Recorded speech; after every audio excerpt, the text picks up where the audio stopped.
Más quedó Hans Salazar y luego empezamos. Ustedes tres, para que. Sí. 2, 3, 4, 5. Te esperas por. Buenos días, presidente. Buenos días, Hans Salazar de Noticiero en Redes. A propósito del tema de la salud, del pulso de la salud del día de hoy, yo quiero preguntar respecto a los temas de la salud mental. Es uno de los temas que se ha ido agravando a nivel mundial, incluso con el tema de la propia pandemia. Hay problemas de ello también en este sentido en varios de los servicios que se brindan por parte del gobierno. Sabemos que es una transición.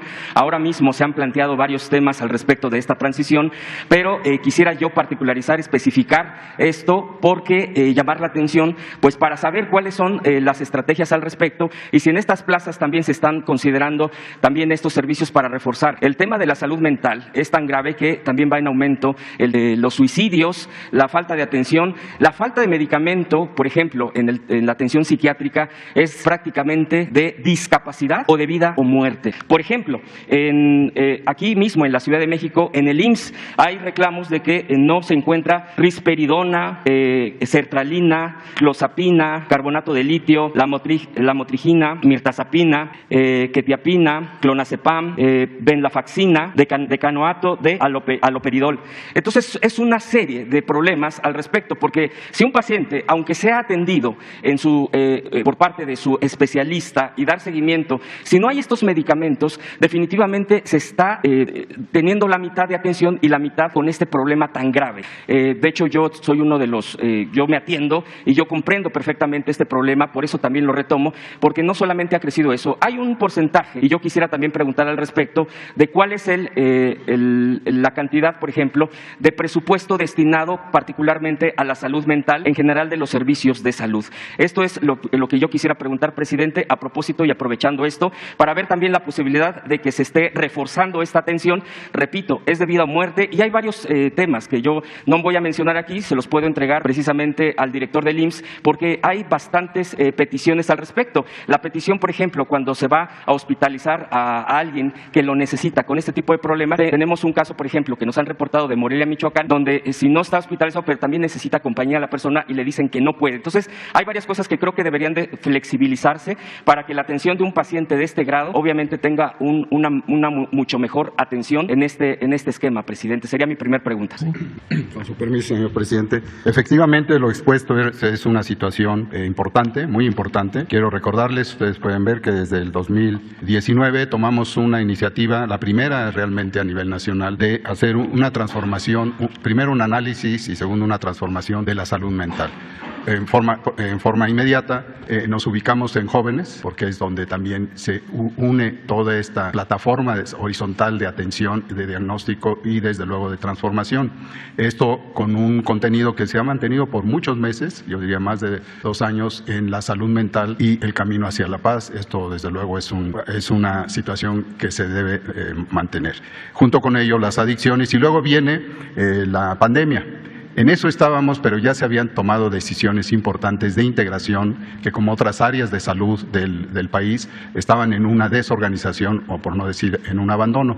Y esto considero que fue un elemento de inicio que se mantiene ahora y que se está organizando en muchos aspectos que llaman la atención y que desde luego han sido muy claros al considerar que se sumaran instancias que estaban muy dispersas y que desde luego se protegiera esto no solo en las ciudades, no solo con hospitales psiquiátricos, sino con toda la prevención. Aquí la parte preventiva es fundamental, y en abril del 2019 se integró precisamente la atención primaria a la salud en su reforzamiento ante el mundo, y en especial aquí en México se hizo como sede de lo que es la prevención, atención primaria a la salud, donde se unió de principio la salud mental y sigue presente. La Organización Panamericana de la Salud participó inclusive en ello. ¿Qué quiero decir en la práctica? En la práctica, lo que ha llamado mucho la atención es que ya no hay hospitales psiquiátricos. Voy a tomar esta situación como una decisión que no solo es en México, es una decisión que progresivamente, desde hace una década, se ha tomado como una realidad de que un paciente, un individuo con alteraciones de salud mental, y más ahora después de la pandemia, requiere una una atención integral desde la familia y desde luego tomando en cuenta que tienen en nuestro país durante la pandemia vimos que el 70% de aquellos que tuvieron un desarrollo grave de la afección por el virus, el 70% tenían otras comorbilidades y parte de esas comorbilidades eran precisamente su afección de la salud mental que fueron desde luego magnificadas por la situación de la pandemia. En otras áreas, esta reestructuración, además de dar la oportunidad de que en hospitales generales se tenga un espacio y que se está considerando en esto que se pregunta sobre la presencia y la solicitud de especialistas en la salud mental, tanto psicólogos, muy importante, como psiquiatras que se llaman y participan en cada una de estas nueva forma de ver el sistema de salud en general. En ese camino, desde luego, y tomo el apunte, los medicamentos han tenido una cierta dificultad para su adquisición por su producción y además por el uso indebido de estos. Ustedes saben una paradoja, el fentanilo. El fentanilo se usa como droga y desde luego tiene su ubicación en ciertas situaciones médicas ligadas a su uso en cirugías, en anestesias, etc. Entonces, en forma ya resumida, tenemos esta integración de las unidades en comunidades que se dan en una relación con las otras unidades en las redes de llamadas de la atención con hospitales que tienen un centro de atención de la salud mental y progresivamente esto se va a ir y ya estamos por cierto, los invito a conocer que el próximo fin de semana arranca Diálogos en Confianza del Canal 11, que es también una estrategia para ir informando a la población y en este caso va a ser sobre la salud mental y su interacción desde luego con la enfermedad viral que tenemos todavía que atender, el COVID-19. Lo del Seguro Social y relacionado con los medicamentos lo vemos hoy y les informamos. Sí, muchas gracias. Yo quisiera preguntar también en este sentido, de paso, el tema del Hospital General que se ha demolido en Zaragoza y que sigue pendiente ahí, si es que ya no se puede construir en ese lugar, porque muchas veces la población está preguntando al respecto, aprovechando también este tema de atención de salud pública, presidente. Sí, cuando se habla de salud pública, pues es todo, y desde luego que se incluye la salud mental y toda la infraestructura que se necesita, que se requiere. En este caso, si hace falta el hospital y si así lo deciden los especialistas, se va a construir. Lo mismo en el caso de los médicos, los medicamentos. Hemos insistido bastante que no se trata de un cuadro básico, sino de todos los medicamentos. Es un desafío importantísimo el garantizar el derecho a la salud. Nos vamos a dedicar durante el tiempo que falta del gobierno que represento a dejar un buen sistema de salud integral, completo y gratuito, que no sea indispensable el dinero, que la atención médica, los medicamentos, los estudios clínicos, prótesis, todo gratuito, sobre todo para la población sin seguridad social, que es la mitad de la población del país. Pero también estamos mejorando toda esta infraestructura de salud, pensando en derechohabientes del seguro y del ISSSTE, que viven en poblaciones apartadas donde no hay clínicas del seguro ni del ISSSTE, los maestros que trabajan en el medio rural con sus familiares, ¿dónde se atienden si las clínicas están en las ciudades? Y vamos a tener en todo el medio rural pues una red de hospitales y pues pertenecen al ISSSTE, pero son ciudadanos y de acuerdo al artículo 4 de la Constitución se debe de garantizar el derecho a la salud. Entonces, esa atención médica al maestro es la base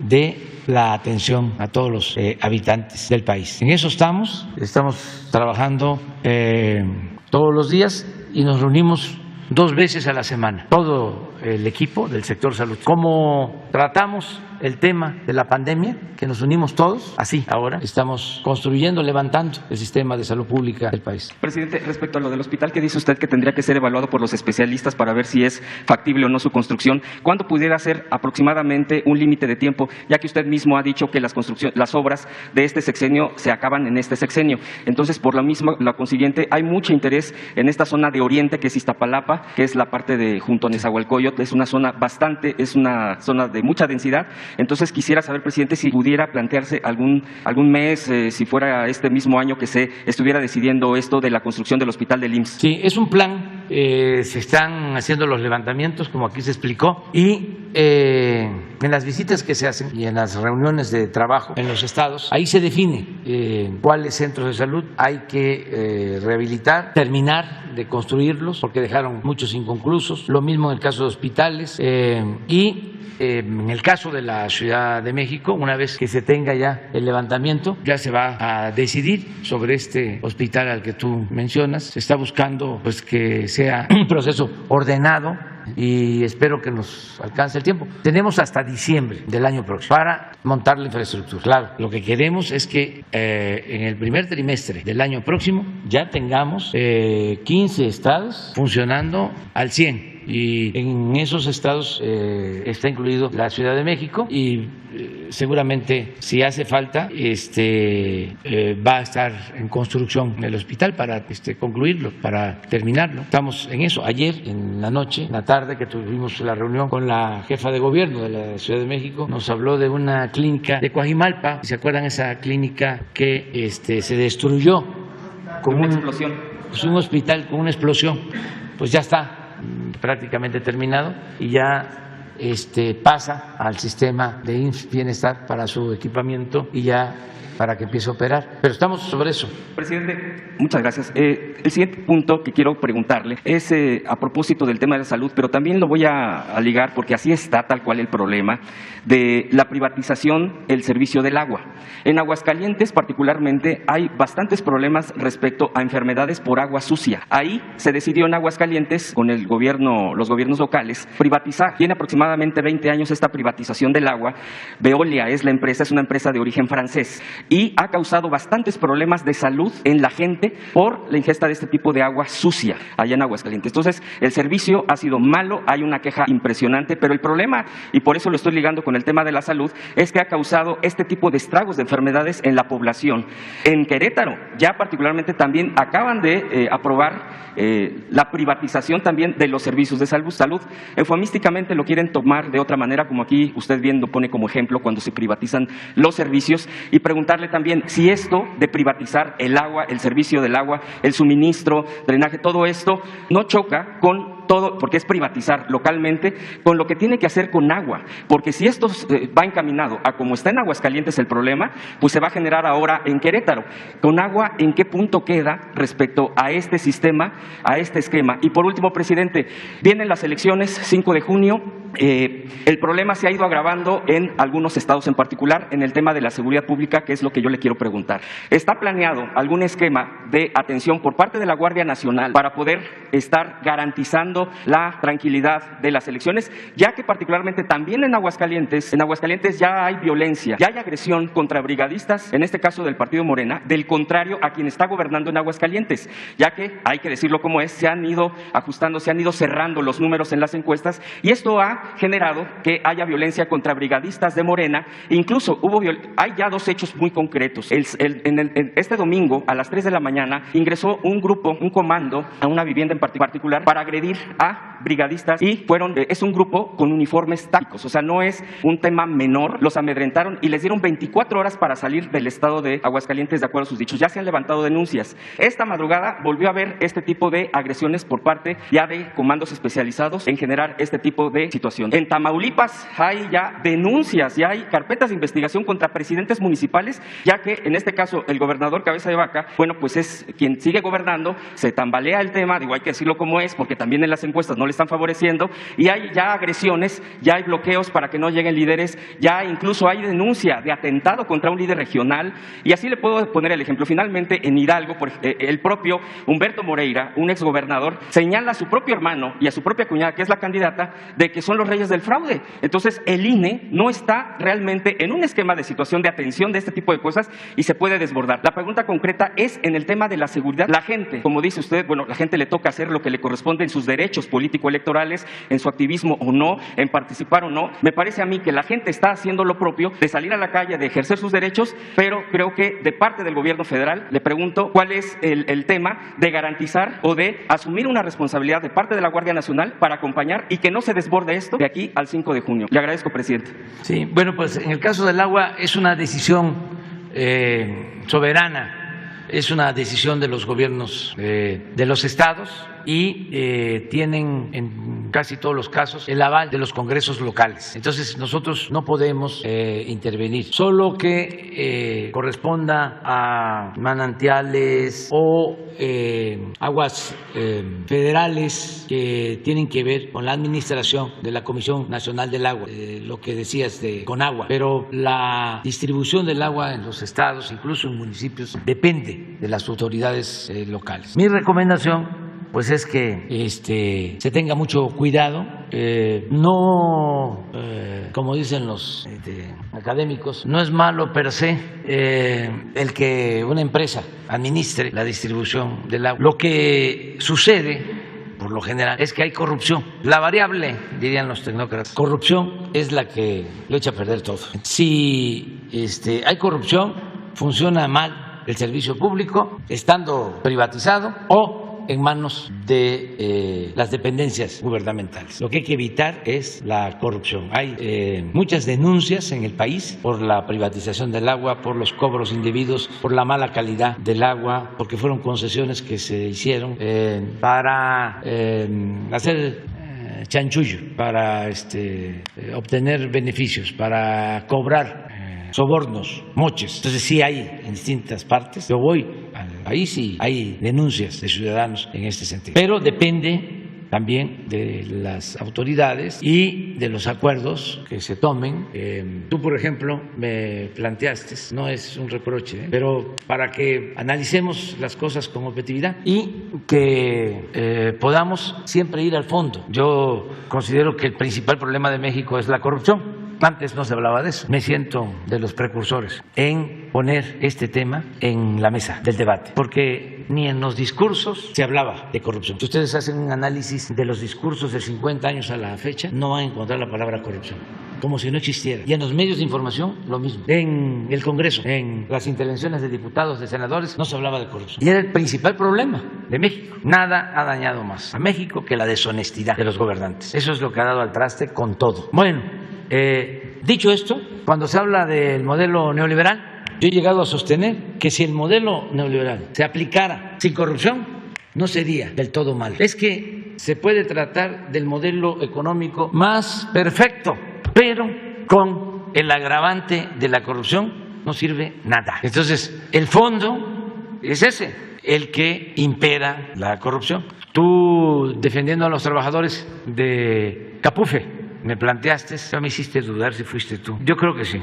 Sí. Entonces, quien está en Capufe es una mujer honesta, Elsa Beites, y le pedí un informe porque estaban haciendo recontrataciones y se quejaban algunos de que no estaban siendo recontratados o se les estaba despidiendo, y nosotros tenemos el compromiso de no despedir a los trabajadores. Entonces le pedí un informe. Coincidió, por eso ando recorriendo el país siempre, que estuve en Veracruz y me vine por carretera de Veracruz a la Ciudad de México, y en 2 casetas de Capufe, en Cuitláhuac y creo que en Córdoba, los trabajadores me protestaron por esto que se planteó aquí. O sea que era una demanda pues de los trabajadores. Es una demanda de los trabajadores. En Fortín fue la otra caseta, y bien en su derecho, ¿no?, de pedir justicia. Y volví a pedirle el informe a Elsa. Y la verdad es que me convenció de que había corrupción en las casetas, no en todas. Me presentó pruebas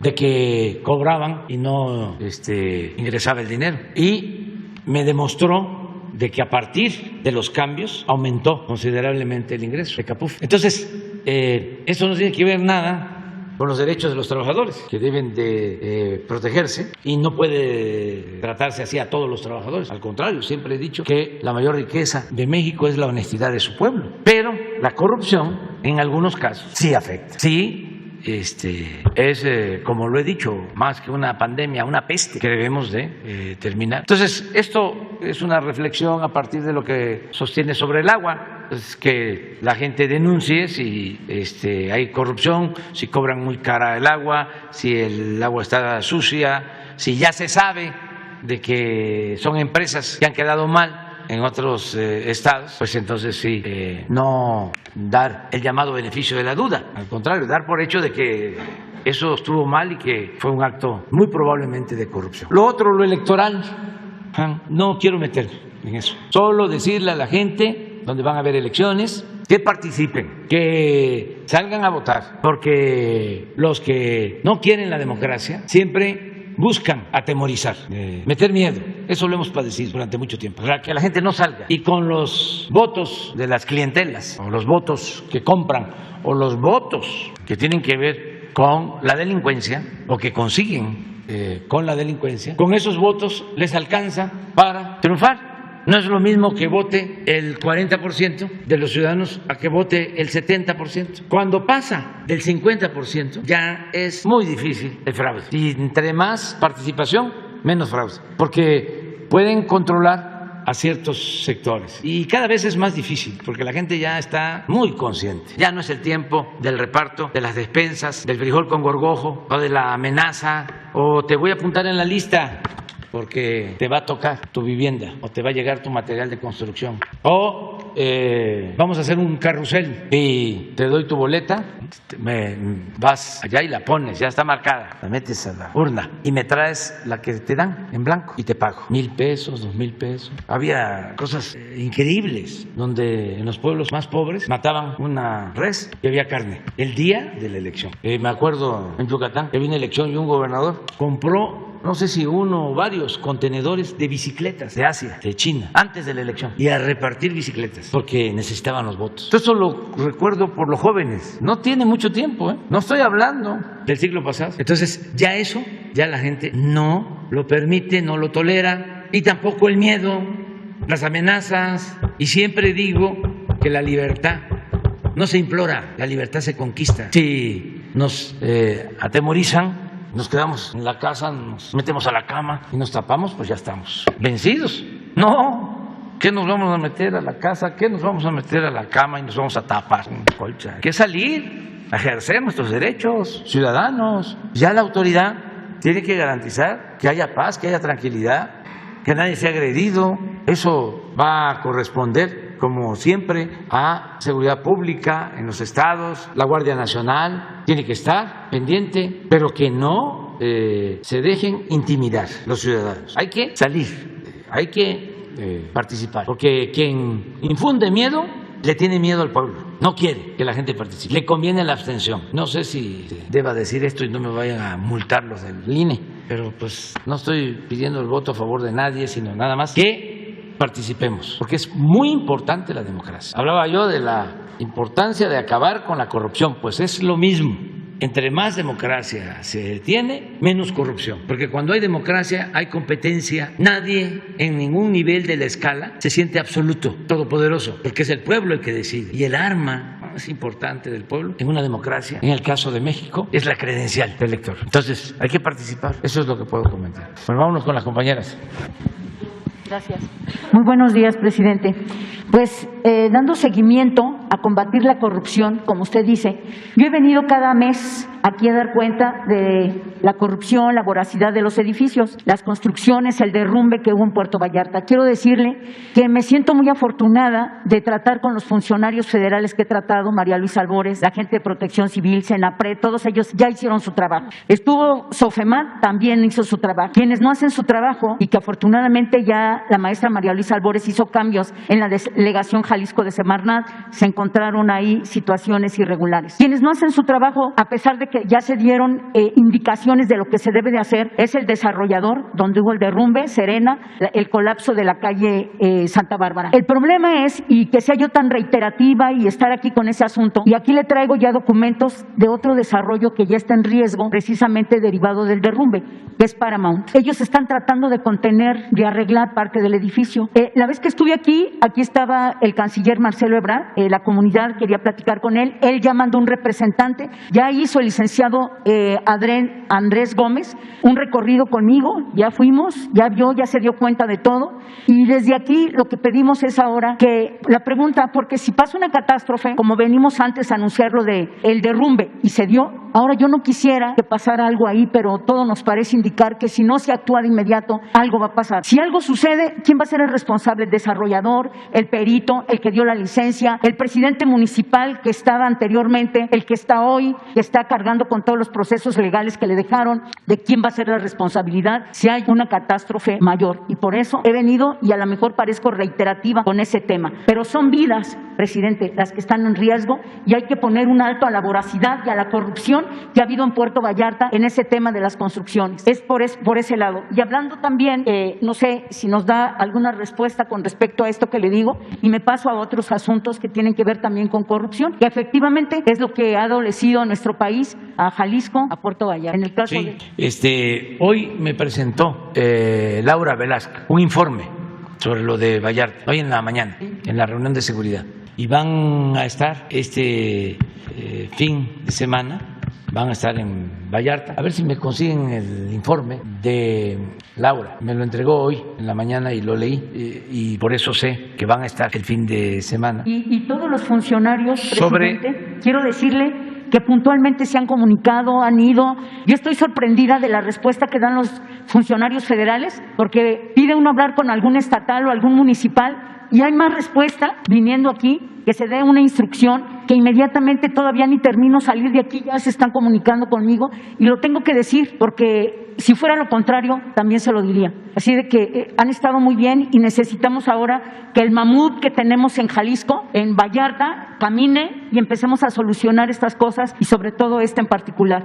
Mientras le tienen el dictamen o la nota técnica. Me lo dieron hoy en la mañana. Sí. No es un oficio. Es esto, pero me lo dio como un oficio, como un informe de hoy. Pero bueno, es esto. Así es. Sí. Entonces sí van a estar, no sé si ahí lo dicen. Mire, usted no sé si alcanza a ver en la primera fotografía, hasta arriba ya se alcanza a ver un edificio. Ese edificio se llama Paramount, y ese ya empieza a verse como grietas, cuarteaduras, y los vecinos, los dueños de sus fincas ya empezaron a hacer algunas labores, y aquí traigo el documento que le envían. El desarrollador no ha hecho nada. Las labores que le dijeron que tenían que hacer no se hicieron. El municipio entró una administración, salió la otra. La causante de dar tantas licencias de construcción, llámese Arturo Dávalos Peña, más de 155 licencias de construcción. Y eso me trae aquí, presidente. En la segunda foto ya ve usted más edificios arriba, Paramount y otro. Eso, hasta ahí ya llegó la afectación. Por eso, la verdad sí, se requiere. Bueno, si te parece, ahora con Leti se ponen de acuerdo, sí, y ella te atiende para ver eso. Y si van los servidores públicos, que aprovechen para ver el otro tema que estás tratando. Gracias. También decirle que aquí le traje el tema de pensiones del Estado de Jalisco. Con las aportaciones de los trabajadores para su pensión y jubilación en Jalisco, se dispusieron 603 millones de pesos, en los cuales se adquirieron certificados bursátiles en una empresa denominada Abengoa, que lleva 3 años en proceso de quiebra financiera y que acumulaba una larga lista de incumplimientos y dificultades económicas, de forma tal que tan solo en 14 días que Abengoa se declara en quiebra, se realizó esta riesgosa inversión a sugerencia del Comité de Inversiones del IPEJAL. Hoy, esa inversión de 603 millones de pesos en bonos de deuda de una empresa española se transformaron en 3 pesos con 98 centavos, presidente. El quebranto financiero del Fondo de las Pensiones de Jalisco va a ocasionar un enorme problema social para los siguientes años. Es algo así como un fobaproa, vamos a decir, que le quieren meter a los ciudadanos de Jalisco. Y se trata de dinero de los trabajadores que aportaron, y debido a la corrupción se ha usado en inversiones inmobiliarias fraudulentas, algunas de ellas en Puerto Vallarta, y es un abuso total en el que el gobierno, yo creo que el gobierno del Estado está ahorita en estos momentos creando una serie de situaciones como la verificación que usted aquí ha hecho para atrás, pero allí en Jalisco la gente está marchando en contra de esa disposición. Y bueno, con este asunto del IPEJAL, ¿en qué pudiera el gobierno federal intervenir para evitar y dejar sin derecho a la pensión a trabajadores que han dado sus mejores años de trabajo? Y de acuerdo con el estudio, resulta particularmente alarmante que el déficit actuarial del IPEJAL, que hoy asciende a 260,000 millones de pesos, cuando apenas hace 3 años el monto de este déficit era de 57,000 millones de pesos. A efectos de dimensionar lo anterior, conviene destacar que el actual déficit actual de IPEJAL es prácticamente 2 veces mayor que todo el el presupuesto de egresos del Estado de Jalisco de 2022. Estoy hablando de 137,000 millones de pesos. Algo va a pasar en Jalisco y los trabajadores, la gente que he traído al tema, me pide que por favor lo reitere, presidente. Está bien, vamos a tratar. Ahí está el oficio. Sí, ese es. Sí. Es la parte final. Este es el seguimiento, todo lo que tú ya conoces, y este es el acuerdo. Se designó personal técnico para que el próximo lunes 30 de mayo se realice un recorrido de campo con especialistas de Senapred, y el martes 31 se instalará un grupo de trabajo conformado por autoridades de los 3 órdenes del gobierno, entre ellos la Secretaría de Medio Ambiente, la Procuraduría Federal de Protección al Ambiente, la Secretaría de Relaciones Exteriores, Presidencia Municipal, Protección Civil de Vallarta, Gobierno del Estado de Jalisco y la Coordinación Nacional de Protección Civil. Eso es lo que me informa la coordinadora de Protección Civil. Muy bien. Entonces van a estar allá. Entonces, Vallarta. allá los veo. Lunes y martes. Presidente, queda pendiente lo de pensiones y finalmente Sí. Ya para concluir. A ver, en el caso de pensiones es solicitar respetuosamente, ¿no? Porque es un asunto estatal, pues un informe, ¿sí? Al gobierno del Estado. Presidente, y finalmente, ¿se acuerda usted que fue a Vallarta y ofreció 650 millones de pesos para calles, obras y demás? Se fueron al tren a Guadalajara. ¿Se va a reiterar ese dinero a Puerto Vallarta, esos 650 millones? Hay una parte que ya se ejerció en obras de desarrollo urbano en Vallarta, porque yo tenía al principio esa idea de que se habían transferido los recursos para concluir lo del tren en Guadalajara, pero hay una parte que sí se quedó en Vallarta, en algunas obras. Voy a pedirle a Román Meyer que nos diga qué se hizo y qué falta, y ya veríamos cómo le hacemos para concluir con el presupuesto original, pero ya no son los 600 porque sí hubo una inversión en Vallarta. No sé si fueron espacios deportivos, alguna. En la Lija. Sí, alguna acción se llevó a cabo. Gracias, pero vamos a presidente. informarle. Y ahora sí, disculpando ya para retirarme con esta participación, presidente, el 26 de mayo hay una marcha en Guadalajara. La Universidad de Guadalajara va a marchar, van a salir maestros, académicos, ejerciendo esa libertad para participar. Todo es derivado de 140 millones de pesos que ya estaban etiquetados, que ya los había aprobado el Congreso para una obra, para el Museo Ambiental y de Investigación. 140 millones de pesos que estaban aprobados. El gobernador los derivó a otra área y se requiere de esa inversión para la universidad. Entonces, ojalá que usted también nos pueda ayudar en algo. Por lo menos decirle al gobernador que, usted ya lo está apoyando mucho para la línea 4, cosa que agradecemos todos los jaliscienses, pero también queremos cultura de paz, no queremos marchas, queremos que lleguen a un acuerdo y que le otorgue el recurso que le corresponde. Muchas gracias. Buenos días, gracias señor presidente. Buenos días, Liliana Noble de Pulso Saludable. Señor presidente, yo quisiera conocer cuál es el número total de médicos que se van a basificar en esta regularización de IMSS Bienestar en estos primeros 15 estados. Si me pudieran compartir ese número, y sería mi primera pregunta. Gracias. Sí.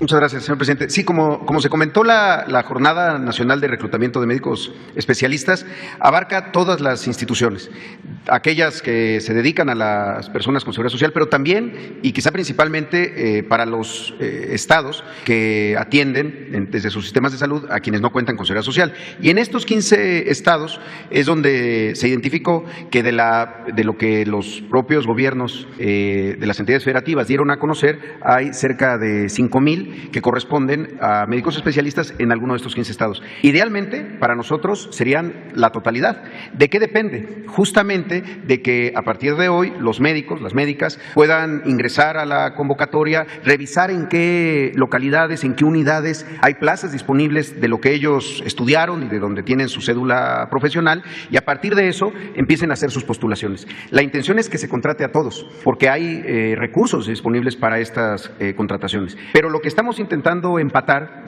es las necesidades de las instituciones con la existencia o la presencia de médicos especialistas que decidan ayudarnos en alguna de estas plazas. Pero lo ideal es que fueran todos, los 13,765, y en particular los 5,000 de estos 13,000 que corresponden a los servicios estatales de salud para personas sin seguridad social en los 15 estados del país que se están proyectando para este año. La Organización Mundial de la Salud dice que deberían de existir alrededor de 23 médicos y parteras por cada 10,000 habitantes. La Organización para la la Cooperación y el Desarrollo Económico, la OCDE, dice que México tiene 2.4. La mayoría de los países que integran esta organización tienen alrededor de 3.4. En los porcentajes, usted, maestro Soledad, es muy bueno como economista con el tema de los números. ¿Cuál sería el porcentaje que se podría alcanzar a cubrir de este faltante y a lo mejor elevar un poquito este piso tan bajo que se encuentra en la lista de la OCDE por la carencia de los médicos? Muchísimas gracias, nada más que no soy economista. Perdón, administrador. Soy politólogo, pero sí, a ver, los datos que se establecen tienen que ver tanto con médicos generales como médicos especialistas. En este momento estamos concentrados en la parte de médicos especialistas porque es donde existe el mayor déficit. Si nosotros observamos, para ponerle un ejemplo, cuáles son las necesidades del Seguro Social de médicos generales, son cerca de 250 vacantes, que además ya estamos logrando cubrir, sobre todo con médicos que estuvieron ahora ayudándonos en la pandemia. Pero ese indicador respecto a médicos generales en el país está bastante cubierto. Es en médicos especialistas, que tiene que ver justamente con que la formación de estos médicos la realizan las propias instituciones de salud. Es decir, al año, ahora, se forman cerca de 20,000 médicos especialistas que van ingresando, pero estábamos en momentos, los años recientes, en donde las instituciones estaban formando menos médicos de los que las propias instituciones iban a necesitar. Entonces, la intención es, en el mediano plazo, que México tenga una capacidad de formación para que se cubran esas brechas tan grandes. Sin embargo, en este momento lo que creemos es que con esta cobertura de las 13,675 vacantes, podríamos llegar a estar cercano a estos indicadores que plantea la propia Organización Mundial de la Salud. Sin embargo, hay que insistir, esto es producto de muchos años en donde se dejó de formar. No porque no hubiera la intención de médicos generales que quisieran hacer la especialidad, había muchos, todos los años, cerca de 50,000 personas presentaban el examen nacional de residencias médicas, que es el paso para pasar de ser médico general a hacer la especialidad de alguna de las especialidades. Pero se cerraba la puerta a la gran mayoría de ellas, es decir, cerca del 10% eran los que lograban ingresar. Y muchas veces había médicos que habían sacado muy buenos puntajes, pero que no se abrían las plazas, no se hacían las inversiones, pues. Y a contrario a eso, sí se hacían muchas inversiones en infraestructura y más infraestructura, que iba generando un rezago aún mayor de infraestructura con plantillas incompletas. Nosotros lo hemos dicho muchas veces, un hospital sin el personal óptimo, sin su plantilla ideal, no es una instalación de salud, es un edificio nada más. Y ahí es donde empezó este gran problema de pensar que solo era construyendo más y no formando más y abriendo más plazas, más vacantes para los médicos residentes. Entonces, pues es un buen dato para ver, quizá a la hora de que observemos cuánto se cubrieron de esta jornada, a cuánto nos acercamos a los indicadores internacionales. Pero va a depender mucho de que esta convocatoria se dé a conocer y participen muchas médicas y médicos especialistas que hay en el país. La basificación es permanente. ¿Cómo se les va a garantizar esta permanencia? Porque hay médicas y médicos, enfermeras que consideran que pudiera ser solamente por un periodo pequeño. ¿Cómo va a ser eso? Aquí el planteamiento es, y ya de cada institución se están revisando todas las bolsas de trabajo y demás que están incluidas, pero todas estas más de 13,000 plazas tienen asociado un número de esa plaza, es decir, tienen recursos asignados a esas vacantes, pues. Entonces, la contratación es ya para una base de carácter permanente. Si alguien de los médicos internistas que tanta falta nos hacen en todas las instituciones el 11 de junio firma su contrato, pues en ese momento ya estará basificado. No es para coberturar plazas eventuales, no, son plazas que tienen recursos, que tienen presupuesto y que muchas veces pues se habían quedado desiertas, vacantes. Gracias. Y finalmente, señor presidente, en una entrevista, el doctor Gadi Sadiki Sirot, en programa de radio, me mencionaba que gracias al modelo actual de la prevención de la Estrategia Nacional contra el Suicidio, de la Estrategia Nacional contra las Adicciones, Código 100, de la utilización de la inteligencia artificial y la tecnología para hacer estos muestreos, para detectar en primeras etapas al posible suicida, por supuesto, y también la Estrategia Nacional de la Atención de la Salud de las Enfermedades Mentales, este modelo tan interesante se ha visto fuera de México, y países como España, Reino Unido, Inglaterra han estado muy interesados en copiar el modelo.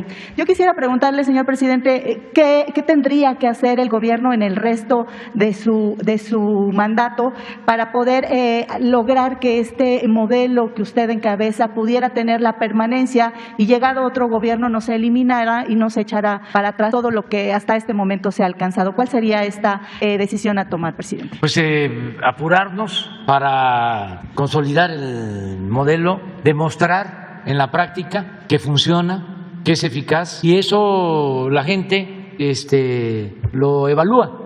Yo les puedo decir, sin temor a equivocarme, de que en los últimos 20 años en México el programa de apoyo al pueblo mejor evaluado por la gente es el de la pensión a los adultos mayores. La gente es la que evalúa. Entonces nosotros podemos decir aquí que ya están los centros de salud, que ya tienen los médicos, que ya no faltan las medicinas y que se trata muy bien a los pacientes y que ya se basificó a los trabajadores de la salud. Pero si no se consolida en la práctica el sistema, si va una paciente, una señora que va a dar a luz y no hay quien la atienda, o le dicen de manera grosera, regrese dentro de una semana, aunque ella ya esté sintiendo de que tiene que dar a luz. No, todavía no, porque se da eso todavía, a los trazos. Pues entonces no estaríamos logrando nuestro propósito. Por eso es tiempo de apurarnos para que tengamos el tiempo necesario y se consolide el sistema. Y una vez que ya esté consolidado, pues la gente lo va a defender. Es como todo. No van a permitir que se desmantele, que se continúe con la política privatizadora o que nadie voltee a ver al medio rural, que se olvide que el sur también existe, como diría Serrat.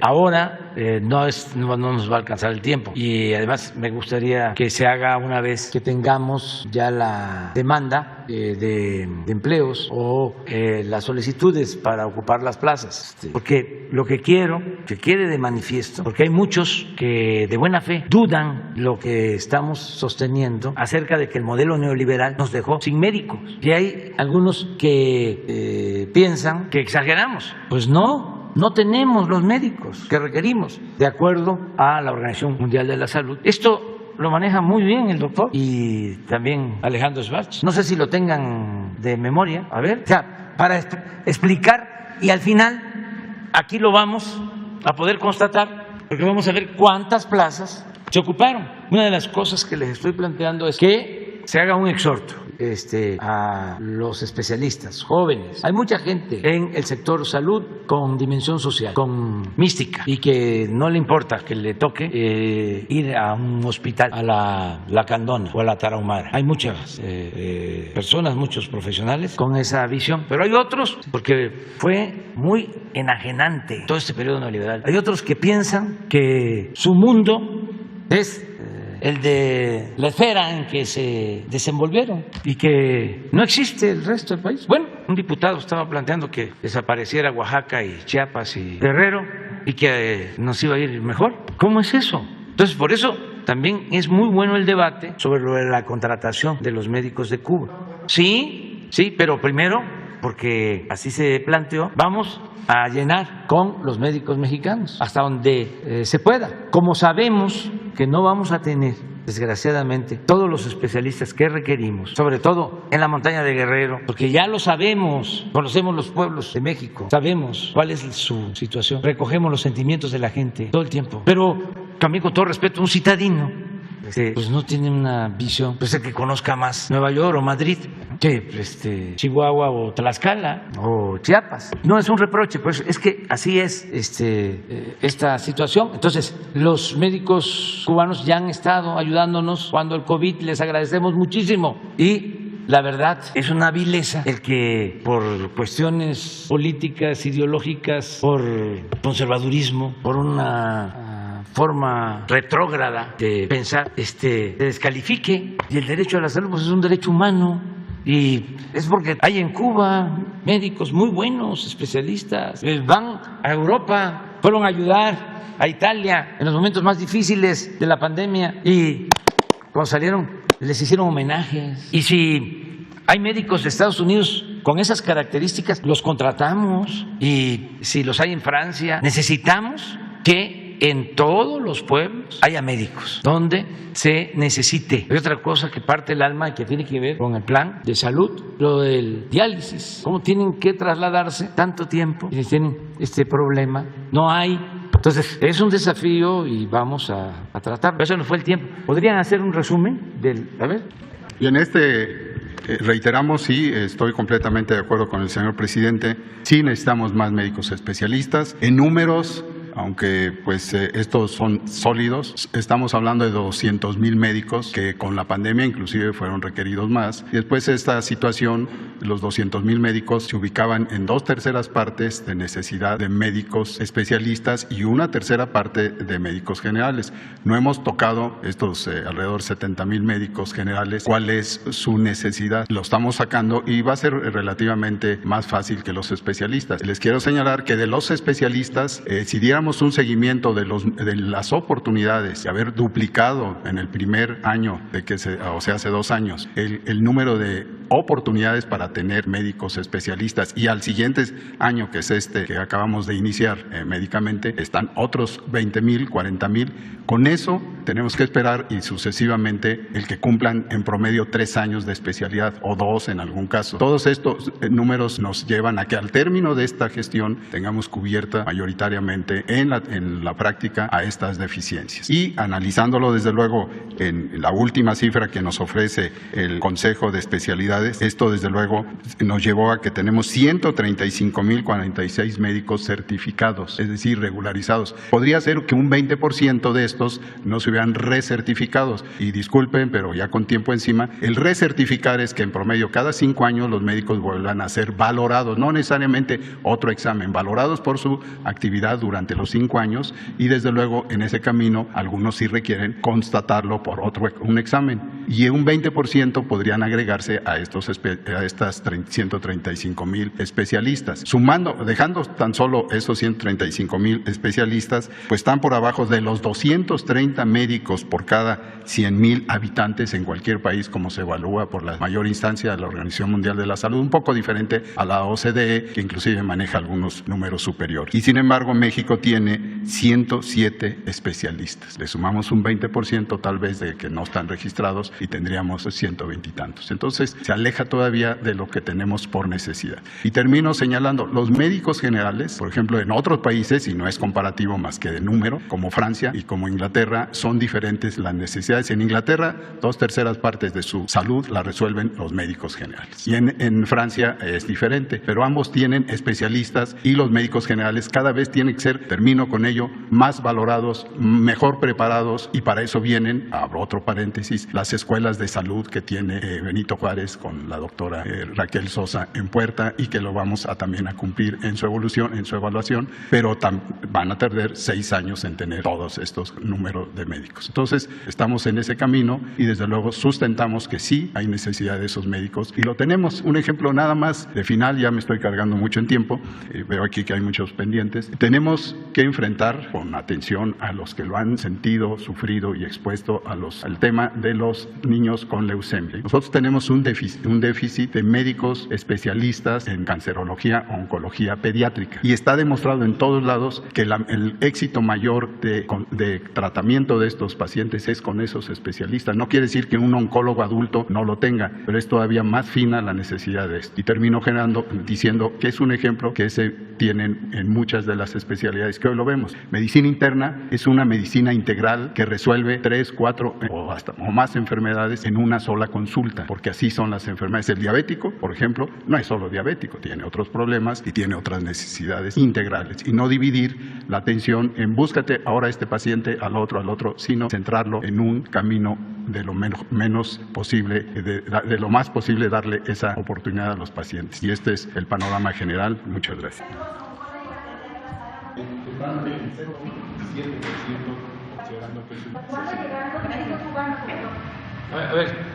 A ver, el dato que de acuerdo al doctor, y es para toda la gente. Tenemos 0.7 por 100,000 habitantes. Sí. Y se necesita 1.2. Ese es por 100,000 habitantes. Ese es el déficit. En número, a ver si el martes, con toda la claridad de todas las especialidades.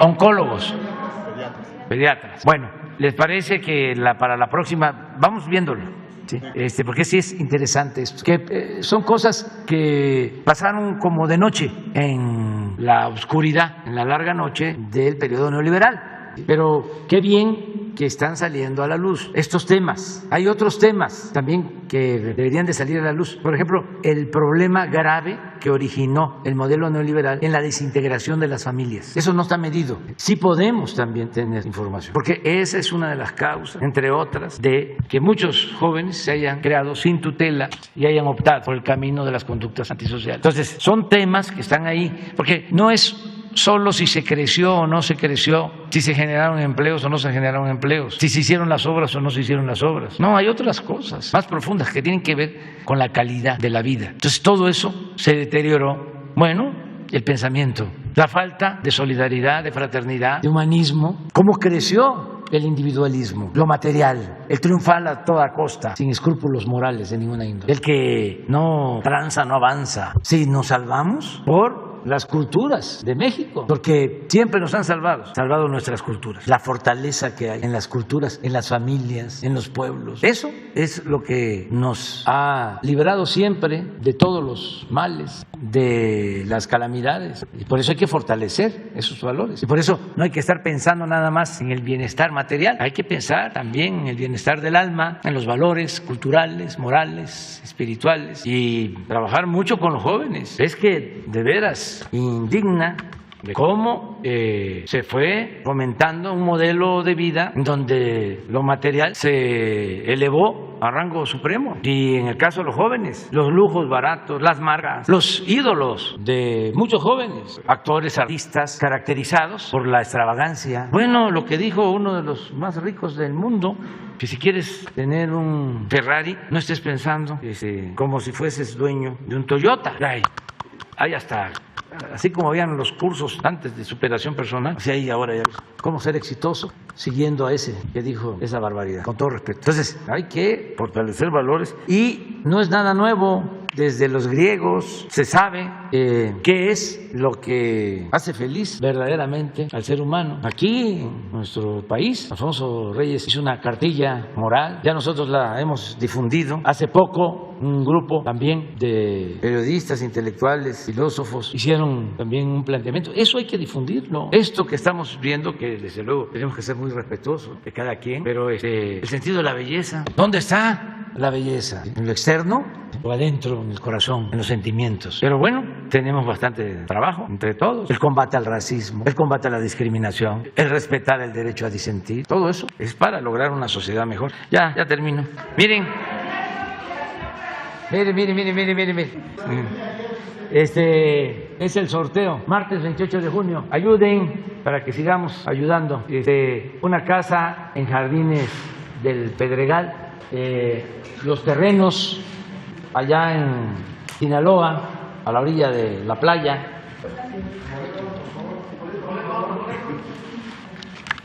A ver, pon los premios, porque sí, en Playa Espíritu es un paraíso. Se entregan las escrituras, 200 pesos. Bueno, nos vemos.